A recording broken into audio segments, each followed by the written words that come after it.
గురువారం విడుదలైన కూలీ అండ్ వార్ 2 సినిమాలకు మిక్స్డ్ టాక్ అయితే వచ్చింది. రివ్యూలు కూడా అంత గొప్పగా ఏమీ లేవు.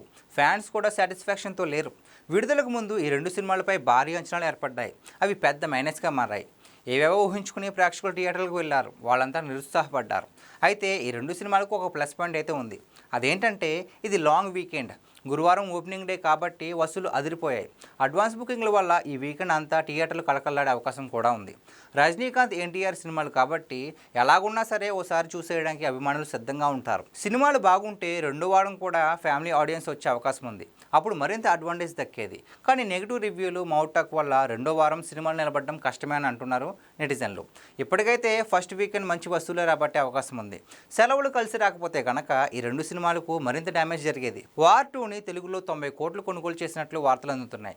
నిర్మాత నాగవంశీ ఎన్టీఆర్కి వీరాభిమాని. ఆయనతో ఓ సినిమా కూడా చేస్తున్నాడు. ఆ అనుబంధంతోనే వార్ 2 హక్కుల్ని పోటీపడి మరీ కైవసం చేసుకున్నారు. ఆ 90 కోట్లు తిరిగి వస్తాయా రావా అనేది అనుమానంగా మారింది. టాక్ నెగిటివ్గా రావడం, మరోవైపు కూలీతో పాటుగా వసూలను పంచుకోవాల్సి ఉండడంతో నాగవంశీ పెట్టిన పెట్టుబడి రాబట్టుకోవడం కష్టమే అంటున్నారు నెటిజన్లు.